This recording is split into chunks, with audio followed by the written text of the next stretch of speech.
Hey guys, welcome to my gaming channel, Rina the Wolf here, and today let's talk about Resident Evil 4. I might have said it already a lot, but I'm pretty sure Resident Evil 4 is the game I played the most in the franchise. Compared to the first three games, it looked superior in 2005. And of course, since it was released on PC, I could actually play it. Seeing Leon again was the cherry on top for me, as he's one of my favorite characters. And I thought I had missed something because Leon's background was totally unclear to me. Well, I still didn't have a chance to play Darkside Chronicles, nor Code Veronica, neither Outbreak, or... Okay, let's not rub salt into the wounds. I missed a lot of lore, but my favorite boy was back, stronger than the rookie cop he used to be, and which was a definite plus for me, the game didn't use tank controls anymore. I mean, a bit, but we're still in 2005, so I definitely saw the development, even if I was still a teenager. Before I jump ahead and start whining about how much I hate Ashley, let's get through the points I'm gonna talk about.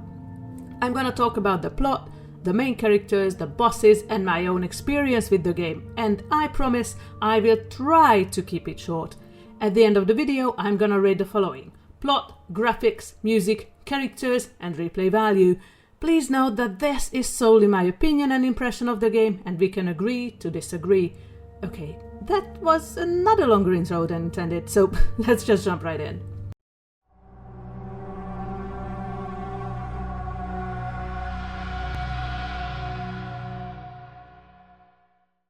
The game opens with a recap. 6 years after the Raccoon City nuclear strike, the Umbrella Corporation has collapsed under the weight of lawsuits and government pressure. Leon S. Kennedy, a survivor of the incident, has been recruited as a top-level Secret Service agent.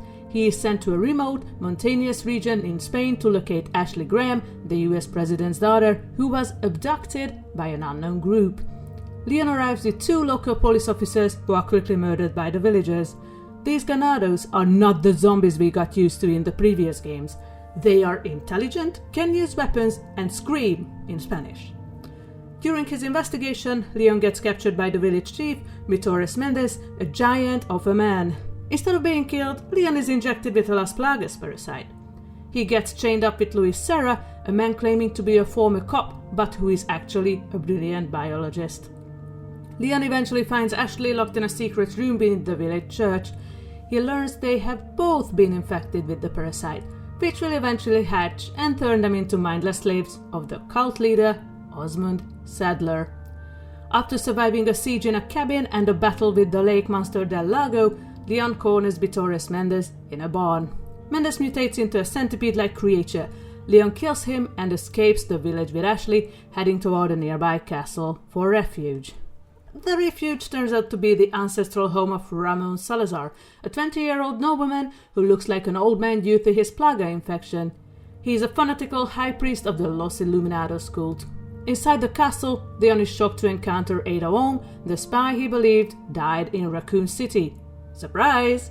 She is working for Albert Wesker to steal a Master Plaga sample, though her true loyalties remain ambiguous. Luis attempts to bring Leon and Ashley a sample of the Master Plaga and specialized pills to slow the parasite's growth. However, Sadler kills Luis before he can hand them over, leaving Leon to fight on alone. Leon survives a series of horrific traps, including the blind Garrados and Salazar's right hand, the Verdugo. Finally, Salazar merges with a massive parasitic plant. Leon destroys him and follows Ashley, who has been kidnapped again, to a militarized island. The final act takes place on a high-tech island where the cult conducts bioweapon research. Leon encounters Jack Krauser, his former partner from the US military, who has presumed dead. Krauser kidnapped Ashley to gain Sadler's trust, but he is secretly working with Wesker. The two engage in a legendary knife fight, during which Leon learns that Krauser has also used the Plaga to gain superhuman strength. Leon finds a medical facility containing a radiotherapeutic device. He uses it to surgically remove the parasites from himself and Ashley, using targeted radiation, neutralizing the threat of them turning into ganados. With the help of a helicopter pilot named Mike, who is eventually shot down, Leon reaches Sadler. Sadler reveals his goal: to send Ashley back to the US to infect her father and seize control of the world. Sadler mutates into a massive multi-legged horror. Ada tosses Leon a special rocket launcher, allowing him to deliver the killing blow. As Sadler dies, Ada takes the Master Plaga sample at gunpoint and escapes in a helicopter. She hands Leon the keys to a jet ski and activates the island's self-destruct sequence. Leon and Ashley race through the exploding tunnels and leap into the open sea just as the island vanishes in a fireball. The game ends with Leon and Ashley riding the jet ski across the Atlantic toward home, with Leon reflecting on the fact that the threat of bioterrorism is far from over. Isn't this game one of the best of the franchise?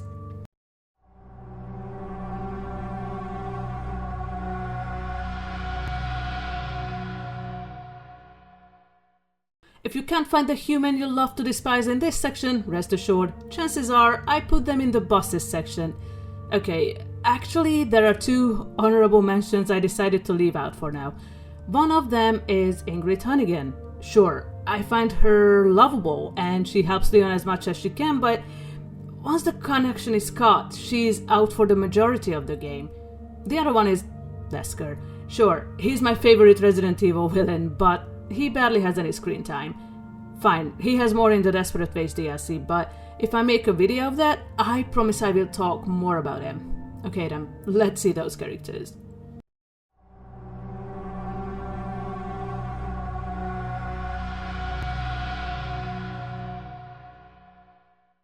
Leon S. Kennedy underwent one of the most famous glow-ups in gaming history. He transitioned from the idealistic, slightly naive rookie cop seen in Resident Evil 2 to a hardened, dry-witted federal agent. He's famous for his cheesy confidence. Where's everyone going? Bingo? Hasta luego. What is it that you fight for, comrade? My past, I suppose. Umbrella. Despite facing 10-foot-tall mutants and ancient cults, Leon rarely loses his cool. This version of the character is defined by his competence and professional detachment.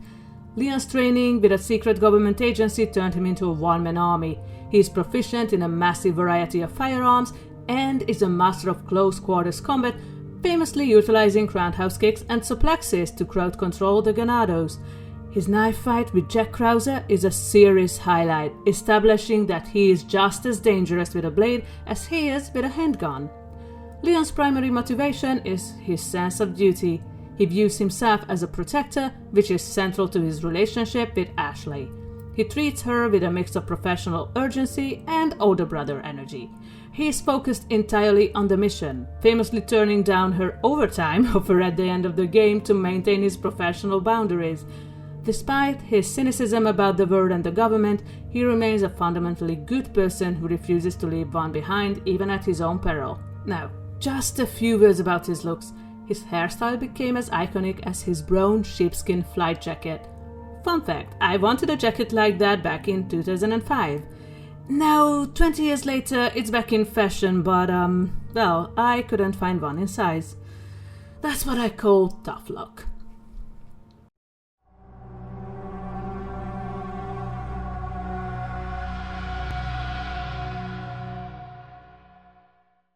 Ashley introduced a unique layer of escort gameplay that was revolutionary and sometimes polarizing at the time. She has her own health bar. If she takes too much damage, she dies, resulting in a game over. Leon can heal her using herbs. You can command her to stay in a safe spot or hide in large metal dumpsters while Leon clears out enemies. Ashley cannot fight back. If a Ganado grabs her, they will try to carry her off toward a level exit. If they succeed, the mission fails. A major part of Ashley's character arc is the ticking clock of her infection.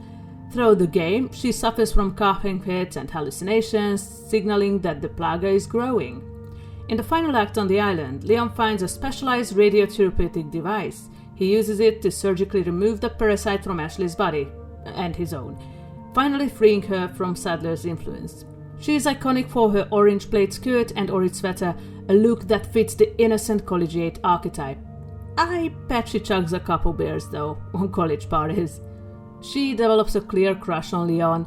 This culminates in the famous ending where she asks him for overtime at the White House, only for Leon to coolly turn her down. Ashley is annoying. Her voice cuts through like silver, and I get it, she's not a fighter, but... fine, I can't deny it. Her voice is the most obnoxious thing about her.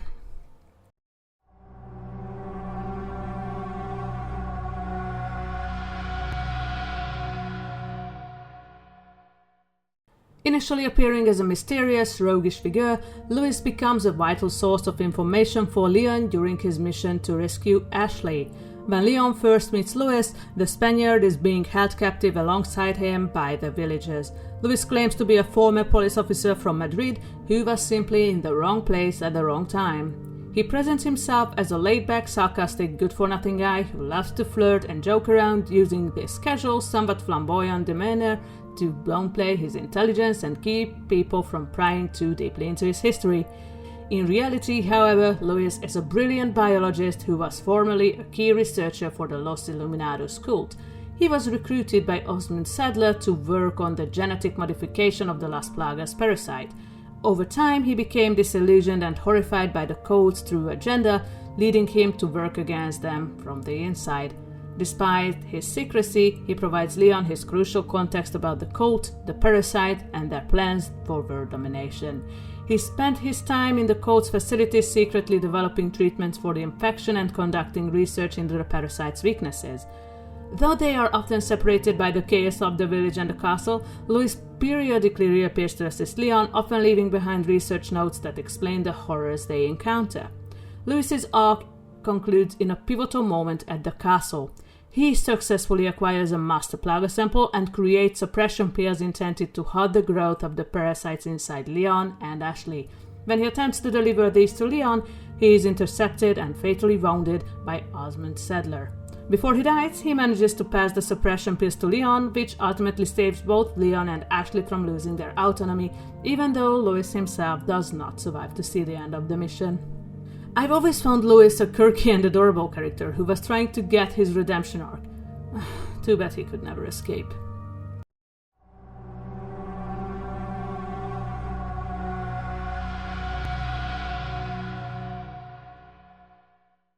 Ada is the ultimate wild card. She is a sophisticated, high-tech mercenary who operates in the shadows, moving with a grace and confidence that contrasts sharply with the frantic desperation of the Ganados. While she claims to be working for Albert Wesker, her true motives are always hidden behind a layer of mystery and dry wit. Ada is a master of infiltration. Unlike Leon, who has to fight his way through the front door, Ada uses her signature grapple gun to navigate the rooftops and hidden paths of the village and castle. Her official objective is to retrieve a master plaga sample for Wesker's organization. Despite her cold exterior, she repeatedly intervenes to save Leon's life, whether it's ringing the church bell to distract the Ganados in the opening village fight or providing him with a special rocket launcher during the final battle. The dynamic between Ada and Leon is the emotional anchor of her character. Having first met during the Raccoon City incident, there is an unspoken romantic tension and a mutual, if worry, respect between them. At the end of the game, she fulfills her contract by taking the Plaga sample at gunpoint, but she still gives Leon the means to escape the exploding island, proving she isn't a total villain. Okay, gotta admit, I love her grapple gun and her red dress, but back in 2005, I didn't like Ada at all. Fine, she's a badass, but I found her way too shady. Plus, she kinda hurt Leon again. That's unforgivable.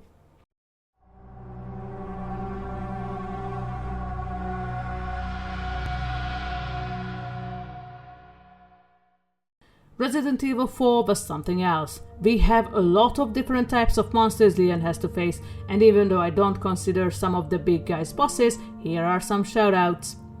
I enjoyed the face-offs with Dr. Salvador and the Bella sisters, El Gigante, the Garradors were tough at first, and the Novistadors are straight up annoying.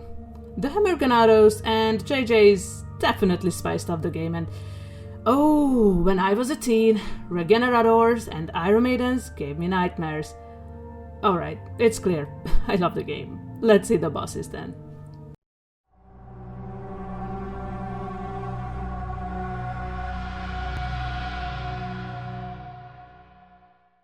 The Lago is the game's first true spectacle boss. It is a massive mutated amphibian that serves as a terrifying introduction to just how much the Las Plagas parasite can alter a biological host. Del Lago was originally a common salamander. After being injected with the Las Plagas parasite by the Los Illuminados cult, it underwent extreme hypertrophic growth, reaching a length of over 20 meters. It's weird. When I was a teen, I thought it was a giant fish and wondered where the limbs came from. The cult used the lake as a dumping ground for the failures of their experiments. Del Lago was essentially the lake's apex predator and janitor, consuming the bodies of those who rejected the parasite. The battle with Del Lago is unique because it strips Leon of his standard arsenal. You cannot use your handguns, shotguns, or magnums. Instead, the fight is a test of aim and reflexes using infinite harpoons. After Leon's boat anchor gets snagged on the creature, Del Lago drags the small skiff across the water at high speeds. You must steer the boat to avoid floating debris that can damage the hull. To deal damage, Leon must throw harpoons into the creature's back and, more importantly, its open mouth when it turns to charge directly at the boat. If Leon is knocked overboard, a frantic button mashing minigame begins. You must swim back to the boat before Del Lago circles back to swallow Leon whole. An instant game over cinematic that remains one of the most gruesome in the game. I think this is more than a decent first boss.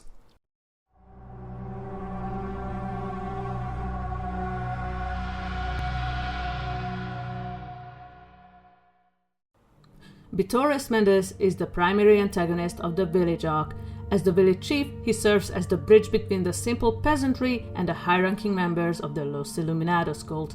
Mendes is a colossal figure, standing more than 2 meters tall with a thick beard and a mechanical eye. Unlike the chaotic Ganados, Mendes is cold, calculating, and carries a heavy air of authority. While Osmond Sadler is the god of the cult, Mendes is the shepherd of the village. He used his position as the local priest to convince the villagers to excavate the Las Plagas parasites under the guise of religious devotion. He is the first major threat Leon faces. In their first meeting, Mendes easily overpowers Leon, but spares him because they share the same blood, meaning they have both been injected with the Plaga. Mendes possesses a dominant species Plaga, which allows him to retain his intelligence and personality while gaining superhuman strength and durability. His mechanical eye is actually a retinal scanner key used to unlock the gate leading out of the village toward the castle. This makes his death a mandatory objective for Leon's progress. The battle with Mendes in a locked, burning barn is one of the most mechanically distinct fights in the game. After being caught in an explosion, Mendes' spine elongates and sprouts multiple insect-like legs. He becomes a towering centipede-like creature. His torso remains attached to a set of human legs, but he gains massive reach and the ability to strike from a distance. Once Leon deals enough damage to his waist, Mendes' torso detaches from his legs entirely. He uses his elongated, clawed arms to swing from the wooden rafters of the barn. This phase requires the player to track his vertical movement and use the environment to corner him. I think he's an intimidating villain. The big cheese.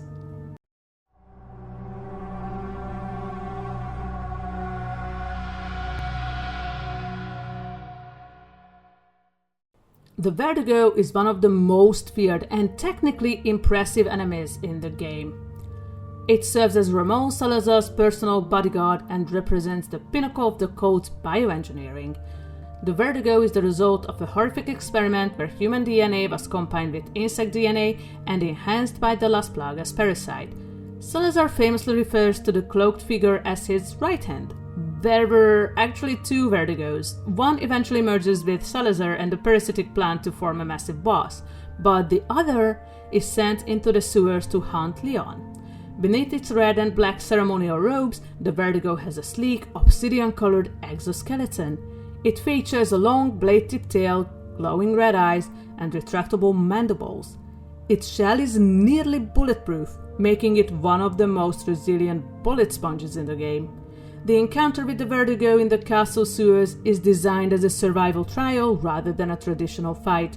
Before you even see the creature, it stalks Leon from the ceiling and floor vents. You have to react to dodge prompts to avoid its tail blade as it tries to skewer Leon from the shadows.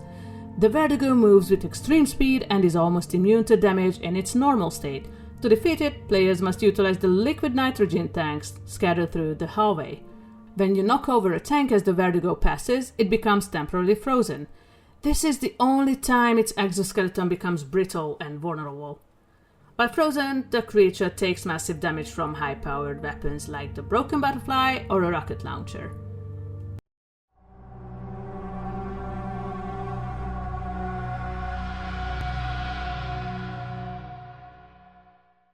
Ramon Salazar is the secondary antagonist and the eighth head of the Salazar family. He is one of the series' most memorable villains because of the jarring contrast between his appearance, voice, and cruel personality.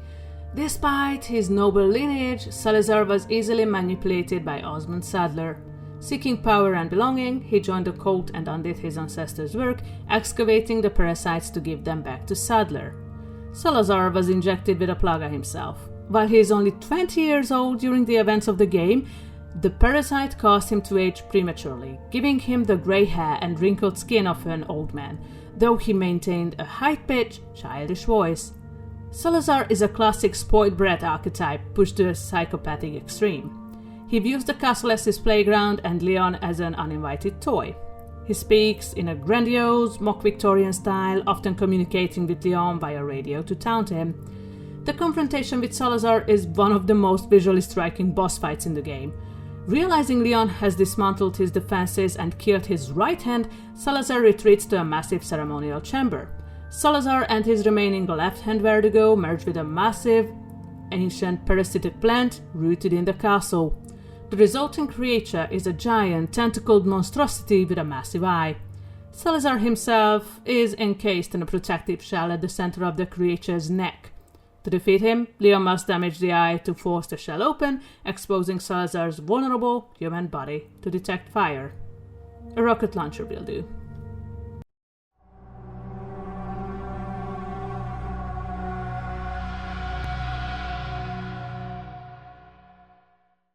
U3 is one of the most grotesque and mechanically complex boss encounters in the game.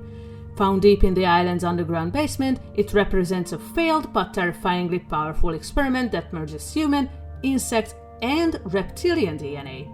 It begins as a hunched creature with a human-like torso, long, distorted limbs, and a flickering, whip-like tongue. The encounter is famous for its high-stress environment. It takes place in a series of 3 large storage containers suspended over a bottomless abyss. The first half of the fight isn't just about shooting. It's a puzzle. Leon must navigate the labyrinth inside the containers while U3 stalks him from the ceiling. U3 frequently attacks from above, forcing you to hit dodge prompts to avoid being decapitated while you try to solve the door puzzles. As the battle progresses, a massive pincer-like Las Plagas parasite bursts from its back, resembling a giant set of scissors or a scorpion's tail. In its last stage, it becomes much more insectoid, capable of burrowing underground to ambush Leon from below, but screw that, let's finish it off with a rocket launcher and we're good to go. Oh, by the way, did you know U stands for Ultimate? And by the number 3? It was a series of experiments, that's why. This is one of the boss fights that gave me nightmares in my teens. It's hella ugly and you need to beat the timer too. See you in hell, U3.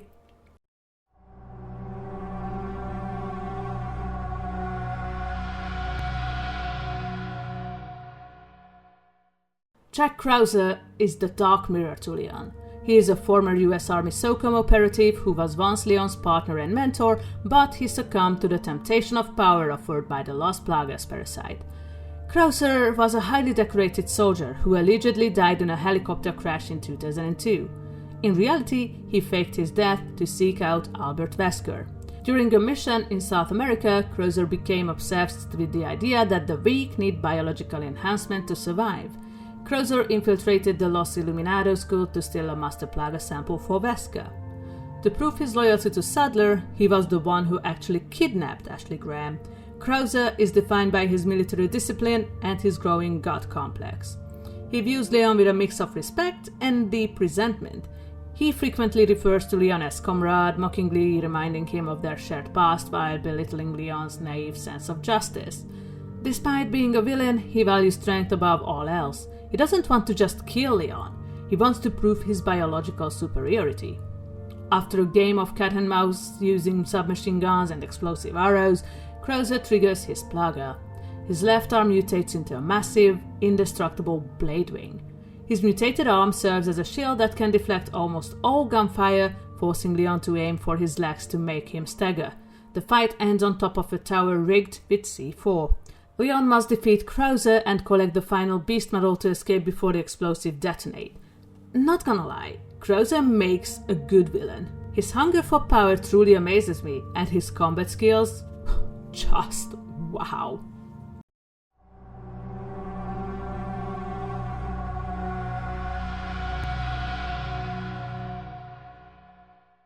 Osmond Sadler is the primary antagonist and the fanatical leader of the Los Illuminados cult. While villains like Salazar and Mendes handle the local logistics, Sadler is the mastermind with a vision for global domination. Unlike the common villagers, Sadler hosts the Master Plaga. This allows him to mentally control anyone infected with a subordinate parasite via ultra-high frequency sound waves. This is often represented by him tapping his staff. He doesn't just want to kill the infidels. He wants to infect Ashley Graham, send her back to the US to infect her father, and essentially rule the world from the shadows by controlling the minds of global leaders. Sadler is defined by his supreme confidence. He spends most of the game taunting Leon via radio, often sounding more like a bored corporate executive than a religious zealot. He views everyone, including his subordinates like Salazar and Krauser, as expendable tools. He constantly mocks Leon's American values of heroism and justice, viewing them as primitive compared to the unity offered by the Plagas. The final boss battle takes place on a massive construction rig on the island. After being caught in an explosion, Sadler reveals his true form. He mutates into a massive, multi-legged arachnid-like creature. His human torso hangs from the center, while his head becomes a giant bulbous eye. I chose the anticlimactic way to finish him off though. Shoot him with a rocket launcher once, then Ada will pass the special rocket launcher to get rid of him once and for all. Gotta admit, I love the classic Resident Evil fashion end of this villain.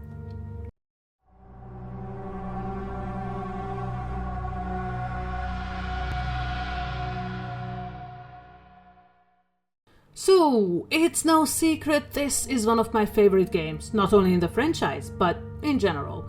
So I might be a little bit biased since this is my most replayed Resident Evil game. But how did I like it more than 20 years later? The same. I replay it annually. Okay, I'm not saying the game is perfect. It's not. It's really quirky. Ashley is obnoxious, the Novi Strutters drive me up the wall, and sometimes I just hate when we have way too many ganados to fight. But the tank controls are gone. In the classic sense, at least. Sure, you still need to use your keyboard to turn, but hey, this was an improvement. Oh, I forgot to talk about it, but I do love the merchant. The characters are great, disregarding Ashley, and the puzzles are not too easy, not too hard. I love how this title gave us a wide variety of enemies considering it was still the mid-2000s. The humor of the game deeply satisfies my millennial needs. Okay, before I have a 30-minute rant about how the game was innovative, let's see my ratings.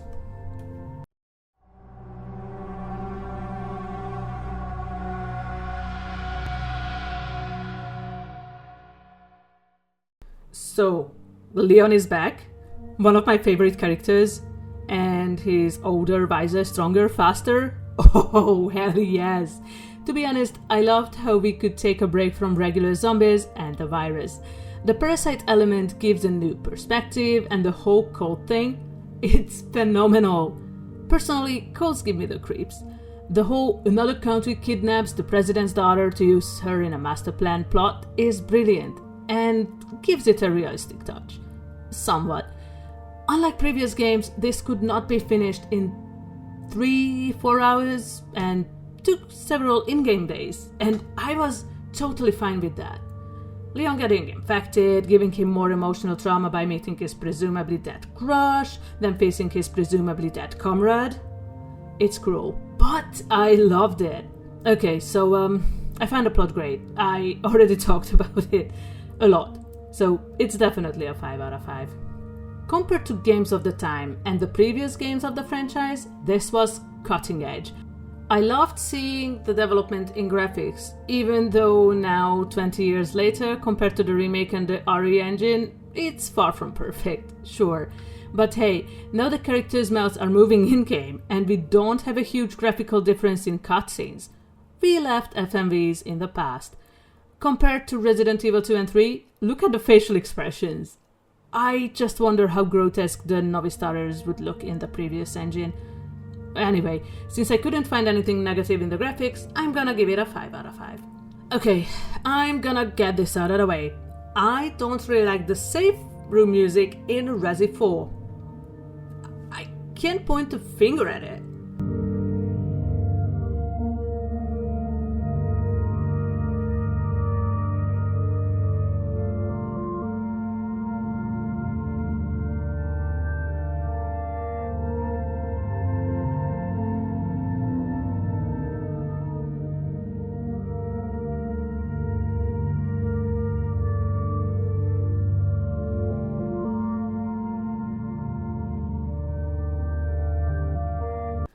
But we have good ones too. I love the theme when we explore the chief's house.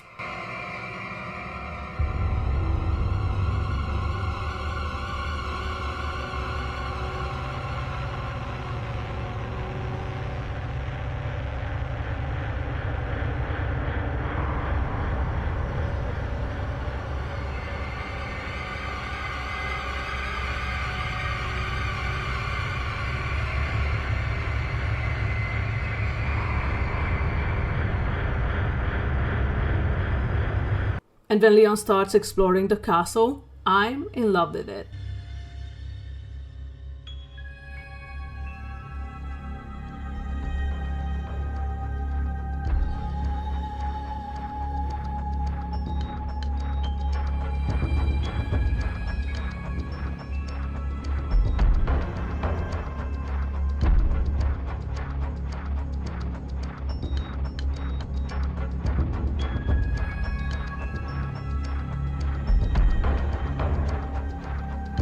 The save room music really sets me off for some reason. Oh, but I love the save theme.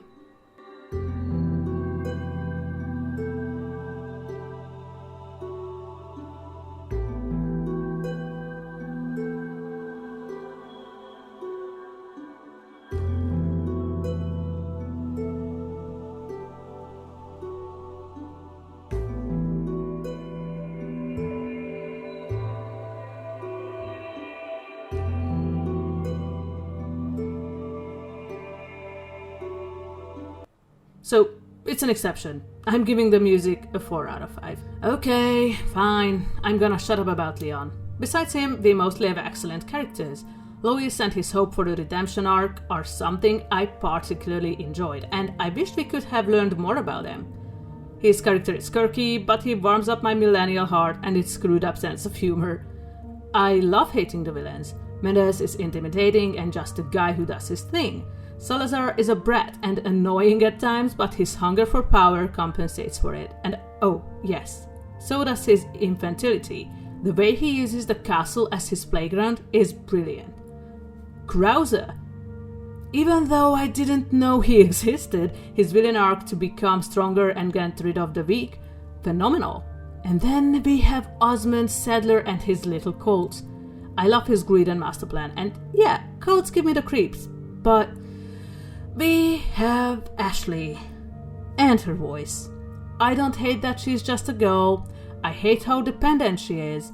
And yes, I can't highlight it enough. Her voice. It haunts me in my nightmares. Sorry, Ashley made me do this. 4 out of 5. I know I'm biased since I annually replay the game, but this was my teenagehood and Resident Evil 4 is not in my top 10. It's more like in my top 5. I get it, and I agree. The game is not perfect, but we need some imperfection, right? Cheesy one-liners and badass combat skills? A cult trying to take over the world? A break from viruses? Sign me the hell up. But I think I yapped enough about how awesome this game is. Definitely a 5 out of 5. I'm pretty sure this is my longest review so far. But I can't help it. This game is brilliant despite the quirkiness. I know that this game has extra modes, so I'll try to get to them as soon as I can. especially to separate ways and assignment data. If you're watching this review right when it comes out, first of all, thank you so much. Second, please be patient, the gameplay is going to be out soon, commentary and no commentary editions. If you wanna know what I'm up to, I have left a link in the description so you can follow the progress and the upcoming reviews and gameplay. Okay, I think it was way more than enough of my rambles, so if you like this video, please consider giving it a good old thumbs up and wreck that subscribe button. It costs you nothing, it means a lot to me, and I hope to see you in the next video. Bye!